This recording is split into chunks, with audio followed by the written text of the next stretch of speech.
नमस्कार साथियों। मैं अपने संगठन अखिल भारतीय जनवादी महिला समिति की तरफ से आप सभी साथियों को एसएफआई के 50 साल पूरे होने के अवसर पर मुबारकबाद देती हूँ। मैं खुद 1999 से लेकर 2004 तक एसएफआई में एक कार्यकर्ता के तौर पर शामिल रही। इस बात की मुझे बहुत ज़्यादा खुशी है और ये बेशक एक छोटा सा अरसा था, लेकिन इस अरसे ने मेरे जीवन के ऊपर बहुत गहरे प्रभाव छोड़े हैं। एक तरह से मैं कहूँ कि इसने मेरे पूरे जीवन की दिशा बदल दी, तो ये अतिशयोक्ति नहीं होगी। आज मैं अपने संगठन अखिल भारतीय जनवादी महिला समिति की राज्य की महासचिव हूँ और एक पूर्णकालिक कार्यकर्ता के तौर पर महिला आंदोलन के अंदर काम कर रही हूँ। और ये जो सोच है और ये जो दिशा है, ये एक तरह से एसएफआई ने ही मुझे दी है कि समाज के अंदर जो वंचित तबके हैं और जो तरह तरह का समाज के अंदर शोषण व्याप्त है और जो गैर बराबरी है, उसको ख़त्म करने के लिए जो संघर्ष का रास्ता है वो एसएफआई ने ही मुझे दिखाया है। और ये एक तरह से ये जो दिशा एसएफआई ने दी, बेशक शुरू से ही दिमाग के अंदर, दिल के अंदर ये जज्बा था कि किसी तरह से समाज के अंदर जो गैर बराबरी है उसके खात्मे के लिए काम करना चाहिए। लेकिन उसका रास्ता क्या हो, वो रास्ता मुझे एसएफआई ने सिखाया है।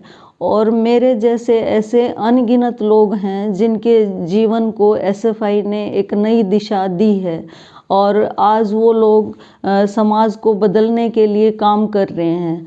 तो एक तरह से मैं ये कहूँगी कि एसएफआई एक ऐसा संगठन है जो हमें ये सिखाता है कि इस दुनिया को बेहतर बनाने के लिए, इस दुनिया से गैर बराबरी ख़त्म करने के लिए, शोषण को ख़त्म करने के लिए संघर्ष का हमें रास्ता चुनना चाहिए। ये हमें एसएफआई सिखाता है। और एसएफआई ने एक तरह से एक अच्छा इंसान बनने की जो प्रक्रिया है वो एसएफआई के अंदर आने से और ज़्यादा तेज़ी से चलती है। ये भी मैं इसके साथ साथ महसूस करती हूँ। एसएफआई एक ऐसा संगठन है जो भगत सिंह की विचारधारा को लेके चलता है, जो हमारे शहीदों की विचारधारा को लेके चलता है। और एसएफआई के अंदर जो लोग काम करते हैं वो एक बहुत बड़ी विरासत को लेके चलते हैं, क्योंकि एसएफआई का जो इतिहास है वो शहादतों का इतिहास है, संघर्षों का इतिहास है। और एसएफआई का नारा है स्टडी एंड स्ट्रगल का। एसएफआई के अंदर जो लोग काम करते हैं वो पढ़ने के अंदर भी उतना ही होशियार होते हैं, उतने ही अच्छे होते हैं जितना वो स्ट्रगल के अंदर, संघर्षों के अंदर होते हैं। और एसएफआई में रहते हुए हमने बहुत ज़्यादा संघर्ष देखे हैं अपनी आँखों से, जिसमें विशेष तौर पे मैं कहूँगी कि निजीकरण के खिलाफ, सबके लिए सस्ती शिक्षा के लिए काम करने के साथ साथ जो लैंगिक असमानता है उसके खिलाफ, और जो सांप्रदायिकता, जो धर्म के नाम पे, जाति पाति के नाम पे समाज के अंदर भेदभाव है, उसके खिलाफ एसएफआई के अंदर बहुत ज़्यादा मजबूती से हरियाणा के अंदर काम हुआ है। मैं खुद जब एसएफआई का हिस्सा थी 2002 के अंदर, जब पूरे देश के अंदर दंगे भड़के हुए थे, गुजरात में दंगे होने के बाद हिंदू मुस्लिम के नाम पर पूरे देश को बांटा जा रहा था, उस समय के ऊपर कुरुक्षेत्र यूनिवर्सिटी के अंदर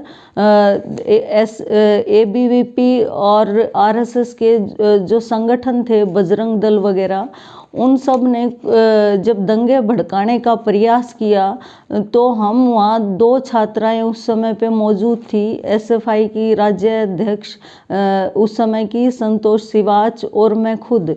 तो हम दोनों और एक बहुत बड़ी भीड़ जो उस समय पूरा वहाँ दंगे भड़काने का प्रयास कर रही थी, लेकिन हम लोगों ने उसका डट के उस समय मुकाबला किया। बेशक हम 2 थे, लेकिन हम लोगों ने उनको भगा के वहाँ से छोड़ा। हाथापाई तक वहाँ पे हुई, मारपीट तक हुई, लेकिन हम लोगों ने पीछे हम नहीं हटे और हमने पूरा उनका मुकाबला किया उस समय पे।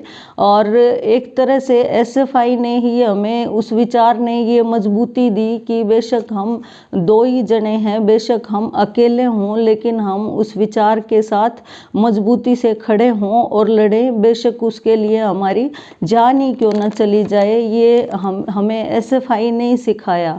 और एसएफआई के अंदर काम करते हुए ही मैंने ये महसूस किया कि जितना सुरक्षित हम अपने एसएफआई के साथियों के साथ महसूस करते हैं, उनके साथ काम करते हुए, बेशक कोई अनजान साथी है, लेकिन वो अगर एसएफआई से जुड़ा हुआ है तो हम पूरे भरोसे के साथ उसके साथ कहीं भी आ जा सकते हैं, रात को भी ठहर सकते हैं। इतना हम अपने किसी जानकार के साथ नहीं ठहर सकते या चल सकते कहीं पे भी।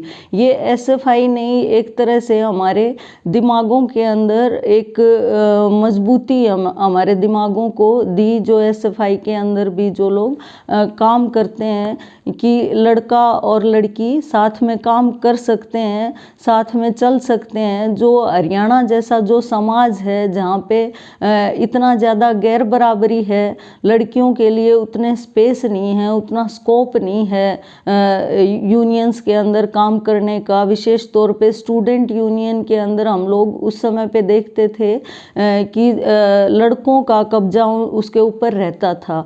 लेकिन एसएफआई एक ऐसा संगठन था जिसकी राज्य अध्यक्ष उस समय के ऊपर एक लड़की थी, और इस चीज़ ने मुझे विशेष तौर पे आकर्षित किया कि एसएफआई के अंदर बड़ी संख्या में लड़कियां हैं। वहाँ पे लड़कियों के मुद्दों के ऊपर विमर्श है, और जिला स्तर के ऊपर, इकाइयों के स्तर के ऊपर, हर एक जगह के ऊपर लड़कियां जो थी वो आंदोलनों के अंदर थी। और लड़कियों की सुरक्षा के मुद्दे को लेके, लड़कियों की एजुकेशन को लेके विशेष तौर पे एसएफआई के अंदर लगातार संघर्ष हो रहे थे। और एसएफआई के जो जिला के नेतृत्व हों या फिर राज्य का नेतृत्व, उसमें एक बड़ा हिस्सा लड़कियों का था। ये इस बात ने मुझे विशेष तौर पे एसएफआई में आने के लिए आकर्षित किया। और उस समय के ऊपर बहुत सारे ऐसे मुद्दे लड़कियों के उठाए गए जिनको दूसरे और संगठन उठाने से गुरेज करते थे। और मुझे याद है कि 2003 के अंदर एक कुरुक्षेत्र यूनिवर्सिटी के अंदर एक बड़ा आंदोलन हॉस्टल की फीसों की वृद्धि को लेके लड़ा गया, जिसमें बड़ी संख्या में लड़कियों ने पार्टिसिपेशन किया। लाठीचार्ज भी हुआ उसके ऊपर, और 12 लड़कियां उसके अंदर अरेस्ट हुई।